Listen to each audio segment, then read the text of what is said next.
এটা কি খাচ্ছিস? কি খাচ্ছিস? কি বিড়বিড় করে বলছিস? ভালো করে বল, কি খাচ্ছিস? এইটি আপেলটা খেয়ে নে।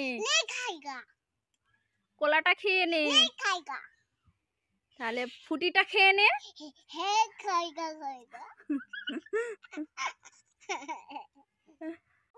কি মাথা যন্ত্রণা হচ্ছে? কোথায়?